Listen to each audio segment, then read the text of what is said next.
बाबर और जयचंद को खदेड़ने का काम महाराजा बिजली पासी सातन पासी ने किया था। आप लोग जानते हैं वही चीजें जो आपको दिखाई गई हैं। हमेशा हमारे बहुजन समाज के लोगों का इतिहास दबा के रखा गया, छुपा के रखा गया। हालांकि मैं भी आज के 10 साल पहले मैं भी नहीं जानता था कि हमारे महापुरुष कौन कौन है, लेकिन ये आपको भरोसा दिलाता हूं कि अगर आपके बच्चे स्कूल जाएंगे और शिक्षा ग्रहण करेंगे तो मुझे भरोसा ही नहीं, पूर्ण विश्वास है कि हमारा बहुजन समाज अपने महापुरुषों को हर घर में संजो के रखेगा। हमेशा हमारे बहुजन समाज के महापुरुषों को के इतिहास को दबा के रखा गया। क्यों? क्योंकि वही कहते हैं ना कि बहुजन भाई शेर है, बस जागने की देर है। जिस दिन इस बहुजन समाज को पता चल गया कि हमारे महापुरुषों ने क्या क्या किया है, तो ये जो आप लोगों को खोखली धमकियां देते हैं और अपने आप को बहुत बड़ा प्रतापी बताते हैं, तो इन लोगों को घरों में छुपने की भी जगह नहीं मिलेगी, ये याद रखिएगा। महाराजा बिजली पासी, जिनके पिता महाराजा नथावन पासी थे,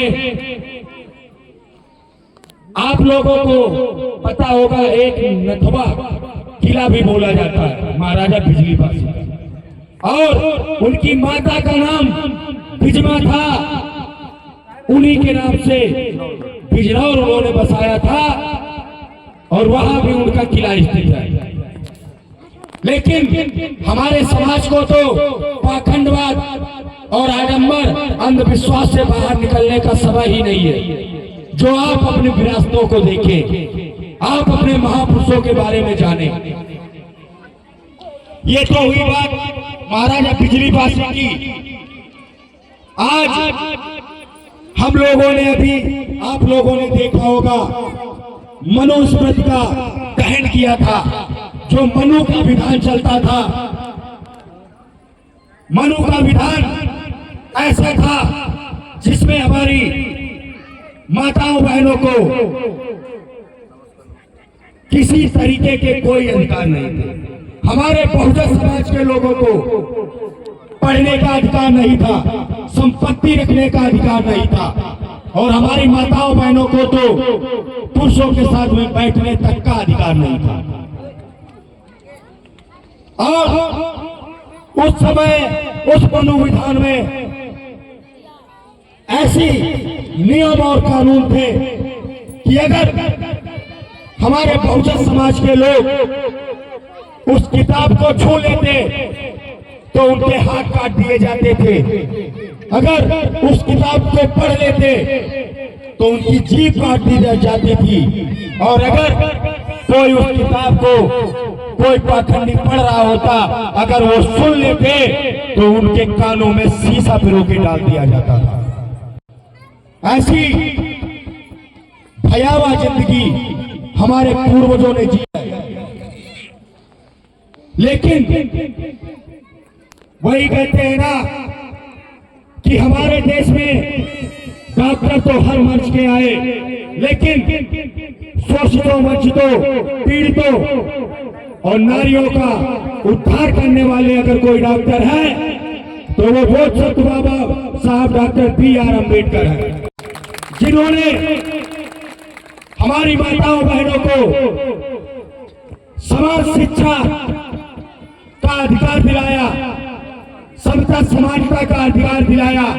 आज आप लोग देख रहे होंगे कि एक चपरासी से लेकर एक कलेक्टर तक हमारी माताएं बहनें हैं, और एक सरपंच से लेकर एक राष्ट्रपति जो देश का सबसे सर्वोच्च पद होता है, वो भी आज हमारी एक माता बहन के पास ही है, द्रौपदी मुर्मू जी के पास। आप सभी लोग भली भांति जानते होंगे।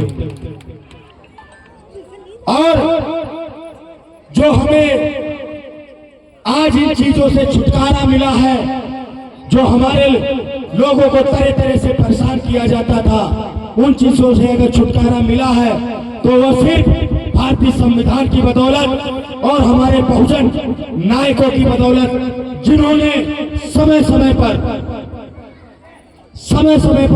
हमारे समाज के लिए, हमारे देश के लिए अपना और अपने परिवार का और अपने लोगों का बलिदान दिया है। और आज भी अगर भारतीय संविधान होने के बावजूद भी आज आप देखते होंगे कि अगर कहीं दलित भाई घोड़ी पे चढ़ता है, वहां पे उसे घोड़ी से उतार दिया जाता है और मारा पीटा जाता है। आपके मध्य प्रदेश में कुछ दलित बच्चों ने वहां पे कुएं से पानी भर लिया था, उस बच्चे को मौत के घाट उतार दिया गया। आपके दलित समाज के भाई रघुनंदन लाल जी, जो बोर्ड की रक्षा कर रहे थे, पोलिंग एजेंट थे, उन्होंने मनुवादियों और सामंतवादियों को बेईमानी करने से रोका, उनका विरोध किया तो उनको मौत के घाट उतार दिया गया। और जहां भी जुल्म और अत्याचार होता है, आप जिले में नहीं, प्रदेश में नहीं, पूरे देश में देख लीजिएगा, अगर कहीं भी SC ST OBC माइनॉरिटी के लोगों के साथ में प्रताड़ित किए जाते हैं, उनके साथ अत्याचार होता है, तो आप लोगों को उनके साथ में सिर्फ भीम आर्मी के लोग खड़े दिखाई देते होंगे। आप लोगों को भली भांति अब जानकारी हो चुकी होगी। आप लोगों ने कई विधायक, कई मंत्री, कई मुख्यमंत्री, कई प्रधानमंत्री बना के देखे होंगे, लेकिन कोई भी आपके लिए सड़कों पे उतरा नहीं होगा। आपके हक अधिकारों के लिए किसी ने लाठियां नहीं खाई होंगी। आपकी आवाज को उठाने के लिए किसी ने अपने ऊपर मुकदमे नहीं लिखाए होंगे। लेकिन ये अगर कोई करता है तो सिर्फ भीम आर्मी के कार्यकर्ता, भीम आर्मी के लोग आपकी बात को सड़क से लेकर और संसद तक पहुंचाने का काम भीम आर्मी के लोग करेंगे। और मैं आप लोगों को भरोसा दिलाता हूं कि अगर भीम आर्मी के लिए आपने 2 बूंद पसीना भी बहाया है, तो ये भीम आर्मी के लोग आपके लिए अपने शरीर के एक एक खून का कतरा बहाने के लिए हमेशा तैयार है, हमेशा तैयार है। लेकिन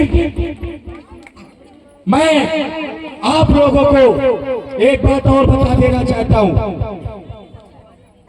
कि हमारे बोलने से या हमारे ही सिर्फ हमारे ये सारे कार्य करने से, ये जो मिशन काशीराम साहब ने छोड़ा सा, वो आज चंद्रशेखर भाई ने उठाया, हरदोई में हमने संभाला और भी हमारे बहुत साथियों ने संभाला। तो इस मिशन को आप सबको मिलके कंधे से कंधा और कदम से कदम मिला के चलेंगे, तभी हम इस मिशन को आगे बढ़ा सकते हैं। क्योंकि आप लोग ही हमारी ताकत हो, आप ही लोग ही हमारा भरोसा हो। अगर आप लोगों के बिना मैं कुछ नहीं हूं। जिस दिन आज मैं हमारे एक फोन से कोई भी थाना घेर दिया जाता है, चाहे DM कार्यालय हो, चाहे SP कार्यालय हो, घेर दिया जाता है, वो मैं अकेले नहीं जाता हूं। हमारे साथ में आप सबका प्यार और सहयोग हमेशा रहता है, और इसी की वजह से आज मैं जो भी कार्य कर पा रहा हूं हरदोई जिले के अंदर, वो कर रहा हूं। और जो लोग बात करते हैं कि संविधान खत्म कर देंगे, तो आप लोगों से मैं उनके लिए 2 पंक्तियां बोलना चाहूंगा और आप लोगों से उनका विरोध करने के लिए भी प्रेरित करूंगा कि धूल चटा दो उनकी दो को जो घर में घुस के घात करे। धूल चटा दो उनकी दो को जो घर में घुस के घात करे, और वोट नहीं देना कभी उन कुत्तों को जो संविधान बदलने की बात करे, संविधान बदलने की बात करे। और मैं देखता हूं कि लोग भीम आर्मी के लोगों पे तरह तरह के टीका टिप्पणी करते हैं, बोलते हैं कि भीम आर्मी के लोग मंदिरों पे गलत बोलते हैं, मस्जिदों पे गलत बोलते हैं। तो उनको से कहना चाहूंगा, अगर उनके कानों तक हमारी आवाज पहुंचे या हमारे किसी सोशल मीडिया के भाई से वीडियो पहुंचे, तो वो सत्ताधारी सुन ले कि हमारा विरोध मंदिर और मस्जिद से नहीं है। न मंदिर की बात हो, न मस्जिद की बात हो, न मंदिर की बात हो, न मस्जिद की बात हो। जनता बेरोजगार है साहब। न मंदिर की बात हो, न शिवालयों की बात हो। जनता बेरोजगार है साहब, पहले दो निवालों की बात हो। ना हमें दिक्कत तुम्हारे भजन से है, और ना ही हमें दिक्कत तुम्हारी अजान से है। अगर हमें दिक्कत है तो बॉर्डर पे मरते हुए नौजवान से है, और खेतों में खुदकुशी करते हुए किसान से है, किसान से। आप लोग देख रहे होंगे कि मंदिरों और मस्जिदों के लिए ये पाखंडवादी सरकारें करोड़ों हजारों करोड़ रुपया खर्च कर देगी, लेकिन जो हमारे देश की रक्षा कर रहे हैं, हमारे समाज की रक्षा कर रहे हैं, चाहे वो पुलिसकर्मी हो, हालांकि सभी पुलिसकर्मी अच्छे नहीं होते, लेकिन सबको गलत भी नहीं कहा जा सकता। जो पुलिसकर्मी है और जो हमारे एयरफोर्स के लोग हैं, आर्मी के लोग हैं, उन लोगों को उचित सुविधाएं मुहैया कराई जाए, ताकि वो और मजबूती से हमारे देश और समाज की रक्षा कर सके। लेकिन ये सरकारें उन पे पैसा नहीं खर्च करेंगी, ये पैसा खर्च करेंगी मंदिरों और मस्जिदों पे। और आप लोग देखते होंगे, आप लोगों ने अखबारों में पढ़ा भी होगा, इन मनुवादी व्यवस्था कायम करने की मंशा रखने वाले लोग जो आज सत्ता में काबिज हो गए हैं, इन लोगों ने अपने रिश्तेदारों का ना जाने कितने हजार करोड़ रुपया माफ कर दिया। लेकिन आप लोगों में अगर हमारे किसी किसान भाई पे 10,000, 20,000, 50,000 रुपए अगर कर्जा है, अगर उसने समय से नहीं लौटाया, तो या तो उसके घर पे बुलडोजर चलेगा या उसका खेत नीलाम कर दिया जाएगा। गलत तो नहीं कह रहे। आप अगर कुर्सी पे जनता ने आपको बिठाया है, इन बहुजन समाज के लोगों ने अगर आपको कुर्सी पे बिठाया है, तो इस समाज का उद्धार करो, इस समाज का कल्याण करो, ना कि अपने रिश्तेदारों का कर्जा माफ करो और अपने रिश्तेदारों को हजारों करोड़ रुपए बैंक से लोन दिलवा करके और उन्हें विदेश भगा दो। आज आप लोग देख रहे होंगे, कई हमारे देश के बड़े बड़े जो बिजनेसमैन थे, हजारों करोड़ का चूना लगा के हमारे देश का रुपया लेके विदेशों में फंस गए जाके। क्या कर रही है ये सरकारें? आपकी बिना मर्जी के वो चले गए। जब तुम्हारी बिना मर्जी के एक सुई इस देश में नहीं आ सकती है, तो लाखों करोड़ रुपया लेकर के और ये 1.5 क्विंटल के सांड ये देश पार कैसे कर गए बताओ आप? ये सारी मिली भगत के सरकारों की, और इन्होंने जानबूझकर उन्हें बचाया। और आप लोगों ने अभी बहन अनीता जी ने बताया था कि हमारे देश के गृह मंत्री अमित शाह, जो बीजेपी का एक नेता है, उसने बाबा साहब के ऊपर अभद्र टिप्पणी की थी। तो मैं अगर हमारा वीडियो बीजेपी के लोगों तक पहुंचे तो वो कृपया हमारे देश के गृह मंत्री के पास तक पहुंचाने का कार्य करें।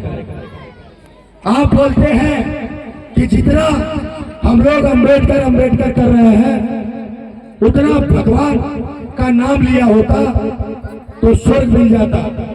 अरे तुम्हारे 7 जन्म से के स्वर्ग से ज्यादा हमें सैकड़ों जन्म का स्वर्ग तो उसी दिन मिल गया था जिस दिन बाबा साहब ने तुम्हारे मुंह में जूता मार के हमारे भारत का संविधान बनाया और हमारे बहुजन समाज के लोगों को उनके हक और अधिकार दिए।